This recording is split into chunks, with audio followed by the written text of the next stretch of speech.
Assalamualaikum warahmatullahi wabarakatuh. Bismillahirrahmanirrahim. Alhamdulillahirabbil alamin. Wa bihi nasta'in wa ala umuri dunya waddin. Wassalatu wassalamu ala asyrafil anbiya'i wal mursalin Sayyidina wa maulana Muhammadin wa ala alihi wa sahbihi ajmain. Alhamdulillah, pada kesempatan ini kita akan membahas tentang materi hukum bacaan nun sukun atau tanwin. Ini merupakan bagian ilmu tajwid, ilmu yang membahas cara membaca Al-Quran. Sudah seharusnya kita mempelajari dan seharusnya kita bisa memahami serta tentunya kita membaca Al-Quran dengan baik dan benar.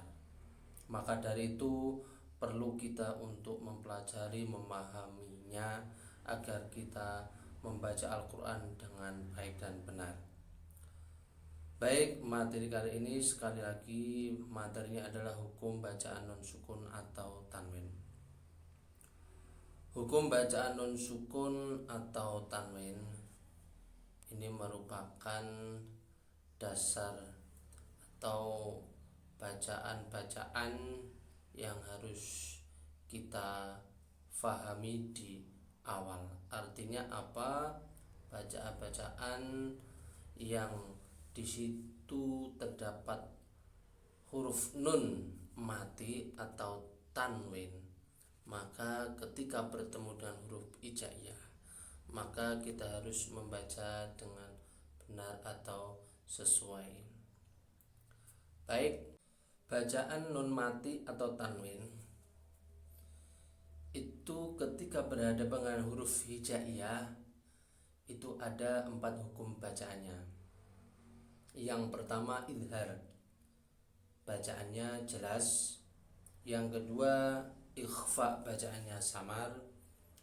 Yang ketiga idgham, bacaannya melebur.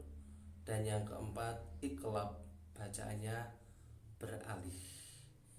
Itu 4 hukum bacaan ketika ada huruf nun sukun atau tanwin. Baik, yang pertama idhar.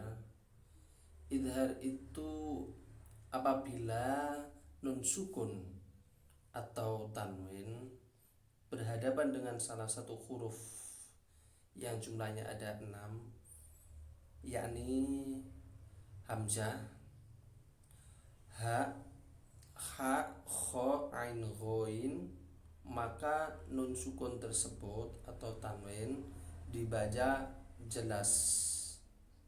Contohnya nun sukun ketemu dengan hamzah atau alif, bacanya harus jelas. Contoh min aqtori. Berikutnya contoh tanwin yang ketemu dengan ha, rogodan haitsu. Contoh berikutnya tanwin ketemu ain, sawaun alaihim. Dan contoh yang keempat tahtihal anharu, nun sukun ketemu ha, anharu. Ini jadi contoh nun sukun sekali lagi atau tanwin jika ketemu dengan salah satu huruf 6 tadi, apa? Hamzah, ha, kha, ain, ghain, dan ha. Maka cara membacanya harus jelas. Nun sukunnya atau tanwinnya harus jelas. Min, contohnya rogodan, dan ini suaranya harus jelas. Baik, itu untuk bacaan idhar. Selanjutnya yang kedua adalah bacaan ikhfa. Ikhfa yaitu sama, artinya bahwa ketika ada nun sukun atau tanwin itu berhadapan dengan salah satu huruf yang jumlahnya ada berapa? ada 1 ta, 2 tha, 3 jim, 4 dal, 5 za, 6 za, 6 sin, 7 sin, 8 shin, 9 so, 10 dot, to, dho, fa, qof, kaf. Jumlahnya ada 15. Jadi ketika ada nun sukun atau tanwin bertemu dengan salah satu dari 15 huruf hijaiyah ini, maka tanwin atau nun sukun dibaca apa? Samar. Dibaca samar. Contohnya adalah nun sukun ketemu ta, harus dibaca samar. Kalau idhar tadi jelas, kalau ikhfa sekarang samar. Antang fudu, antang fudu. Jadi suaranya nun itu samar-samar atau samar-samar dengung. Antang fudu. Nun sukun juga ketemu fa. Ada 2 ini, 1 kalimat ada 2 contoh langsung. Antang fudu. Berikutnya contoh nun sukun ketemu za. Wa ma unzila, unzila ya. Contoh berikutnya min qablika, min qablika. Nun sukun ketemu qaf. Jadi suaranya nun samar-samar dengung. Min qablika. Berikutnya kulli syai'in qadir. Tanwin ketemu qaf. Syai'in qadir. Dan yang berikutnya contohnya in kuntum shodiqin. Nun ketemu kaf dan nun ketemu ta. Ikhfa semuanya.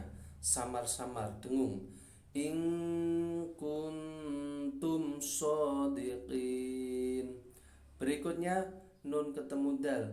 Min duni, min duni ya. Jadi itu contoh bacaan ikhfa. Ketika kita membaca nun sukun atau tanwin, itu jangan lekas-lekas kita mengucapkan huruf setelahnya ya.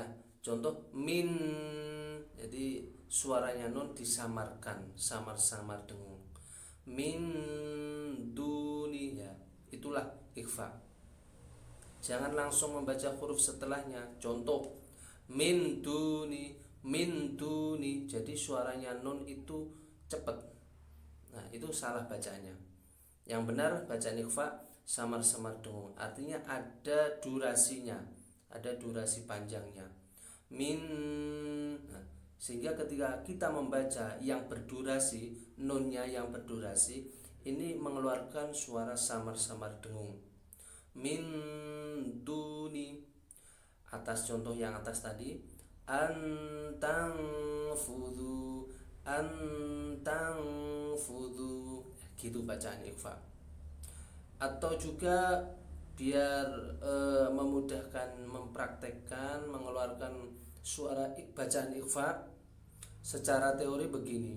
Ketika kita mengucapkan nun sukun, kita mempersiapkan membaca huruf setelahnya. Contoh an tang fudu. An, kita mempersiapkan mulut kita mengeluarkan huruf ta. Jadi sekali lagi ketika kita mengeluarkan suara nun an yang berdurasi itu, kita mempersiapkan ya, mulut bibir kita mempersiapkan mengucapkan huruf setelahnya berupa huruf ta. An tang tang, suara non sukun. Yang kedua, kita mempersiapkan mengucapkan huruf fa. Tang fudu, antang fudu, gitu ya. Itu praktek membaca non sukun atau tanwin ketika bertemu dengan salah satu huruf ikhfa yang jumlahnya ada 15. Oke? Ini perlu dilatih terus ya, dilatih sendiri setiap hari harus biar bagus bacanya. Berikutnya adalah bacaan idgham. Idgham Jika nun sukun, apabila nun sukun atau tanwin berhadapan dengan salah satu huruf yang jumlahnya ada 6, ini bacaan idgham, maka nun sukun atau tanwin tadi itu tidak dibaca. Artinya nun atau tanwin itu dilebur ke huruf tersebut. Contoh, tanwin ketemu mim, bisu rotim, dan nun ketemu mim lagi, mim mithlih. Jadi suara tanwin itu tidak dibaca atau terlebur atau masuk ke huruf setelahnya. Berupa apa? Kalau ini contohnya mim, bisu rotim tim. Nah, ini suara tanwin seharusnya suara nun sukun berubah atau hilang suara nun sukun menjadi apa? Huruf berikutnya, karena masuk ke huruf berikutnya. Apa? Mim, bisuratim. Nah, asalnya bisuratin, suaranya tanwin, suara non mati. Ini suara non mati tidak terbaca atau hilang, dilebur ke huruf tersebut atau setelahnya. Misalkan di sini ada mim, maka suaranya terdengar mimnya. Bisuratim mim mithli. Nah, berikutnya juga an nafsin, an.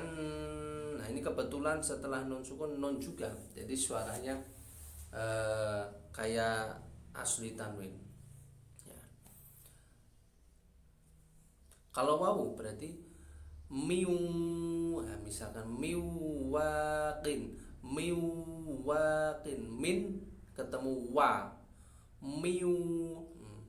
Mestinya asalnya min, akan tapi ketemu wawu, maka suara nun sukun terlebur ke wawu, miu. Itu contohnya. Kemudian atau ya contohnya, mayakulu, man ketemu yakulu, ya. Asalnya man, maka suara nun hilang atau terlebur ke suara ya, may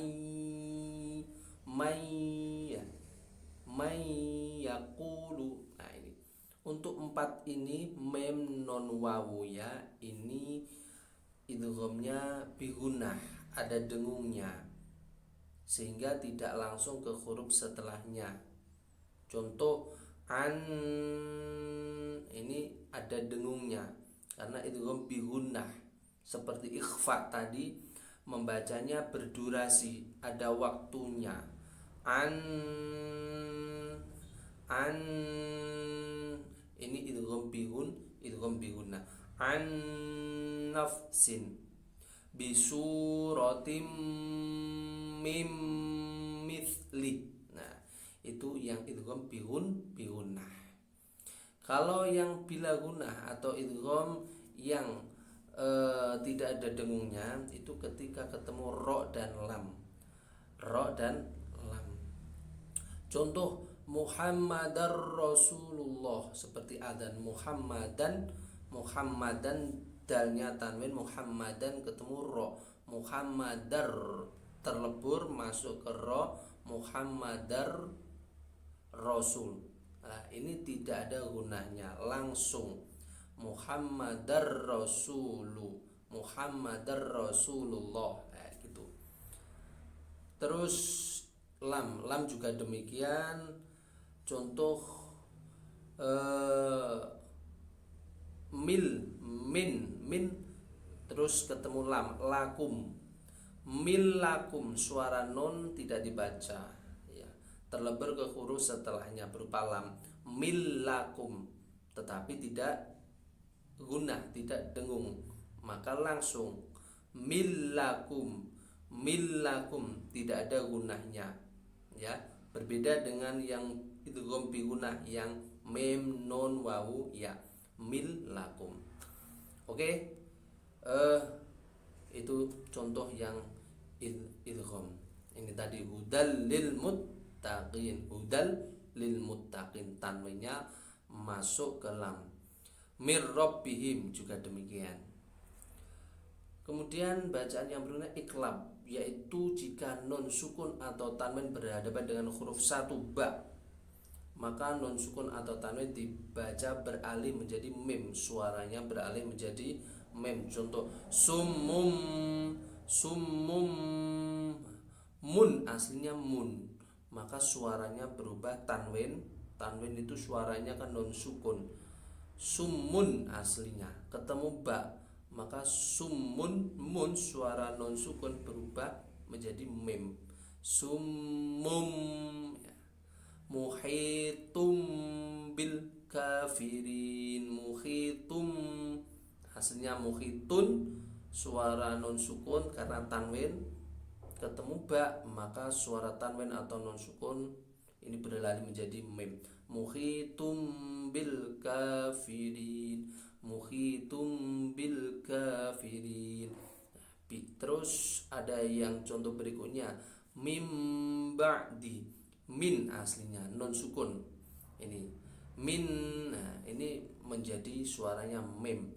Mim ba'di ya. Biasanya ada tanda mim kecil ya di antara nun sukun dan huruf setelahnya, maka dibaca suaranya menjadi mim. Mim ba'di. Terus contohnya awwala kafirim bi, kafirim bi ya, ini rimbi aslinya kafirin, tanwin suara non sukun berubah menjadi non sukunnya berubah menjadi mim. Kafirim bi ya. Oke, itu tadi materi kita tentang bacaan non sukun dan tanwin. Semoga kita bisa memahaminya dan kita praktekkan agar cepat kita faham dan mudah teringat dan lancar. Perlu kita latihan terus menerus, dan tentunya agar bacaan kita ketika membaca Al-Quran itu baik dan benar. Baik, terima kasih. Kurang lebihnya saya mohon maaf. Wassalamualaikum warahmatullahi wabarakatuh.